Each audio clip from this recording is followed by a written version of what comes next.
ધડાકો। ખેતીની જમીનમાંથી રહેણાંક જમીન માટે એને કરાવી હતી આ જમીન। રહેણાંક માટેની જમીનનો ઉપયોગ કોમર્શિયલ હેતુથી કરાયો છે। સરકારી તંત્રને આવડું મોટું ભોપાળું કેમ ધ્યાને ના આવ્યું? કોર્ટે ઓથોરિટીને પૂછ્યું કે તમે જમીનની તપાસ કેમ ન કરી? રેસિડેન્સ માટેની જમીન કોમર્શિયલ માટે કેવી રીતે ઉપયોગ થઈ ગયો? બધું જ લોલમ લોલ તોલમ તોલ ચાલી રહ્યું છે। આપ જુઓ કે બાપાનો બગીચો હોય એમ બધું જ આપ જોઈ રહ્યા છો કે બિંદાસ, કોઈ નિયમ નહીં, કશું જ નિયમ નહીં। કોઈ ચોપડે પૈસા ફેંકો, તમાશા દેખો, પૈસા ફેંકો, જેને જેમ થાય પૈસા ફેંકશો તો બધા જ તમારી આગળ નતમસ્તક થશે। મોઢા સુધી પૈસા ઠોકી દો કર્મચારીઓના, આઈએએસ ઓફિસરોના, મોટા મોટા ક્લાસ 1 ઓફિસરોના, પછી નિયમો તો સાઈડમાં જાય છે। ખેતીની જમીનમાંથી રહેણાંક જમીન માટે આ એને કરાવી આ જમીન, રહેણાંક માટેની જમીનનો ઉપયોગ કોમર્શિયલ હેતુથી કરાયો। સરકારી તંત્રને આવડું મોટું ભોપાળું કેમ ધ્યાને ના આવ્યું? કોર્ટે ઓથોરિટીને પૂછ્યું કે તમે જમીનની તપાસ કેમ ન કરી?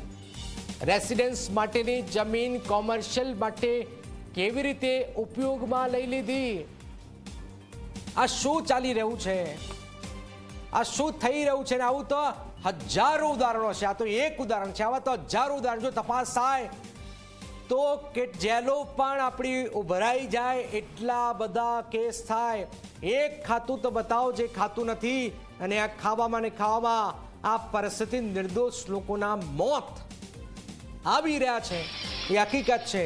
આપ જોઈ રહ્યા છો કે શું થઈ રહ્યું છે। આ સિસ્ટમ A to Z તમામ લોકો પૈસા સિવાય વાત નથી કરતા, અને ગમે એમ મન ફાવે એમ નિયમો આપ જોઈ રહ્યા છો।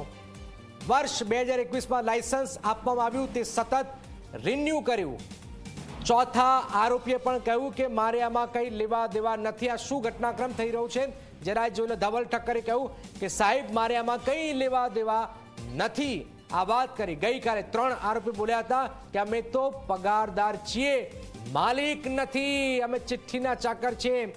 રેસ્પે એન્ટરપ્રાઇઝ નામથી 2011માં ગેમ ઝોનનું લાયસન્સ અપાયું, જે હેતુથી જમીન એને કરવામાં આવી હતી તે હેતુનો ભંગ કરાયો છે, અને વર્ષ 2021માં લાયસન્સ આપવામાં આવ્યું, તે સતત રિન્યુ કર્યું છે।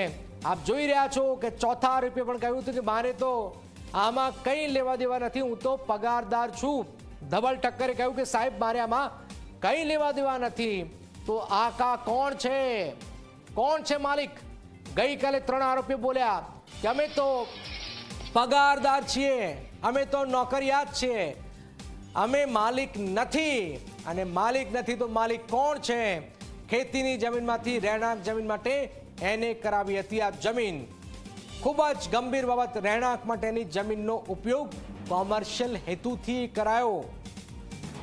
સરકારી તંત્રને આવડું મોટું ભોપાળું કેમ ધ્યાને ના આવ્યું? કોર્ટે ઓથોરિટીને પૂછ્યું કે તમે જમીનની તપાસ કેમ ન કરી?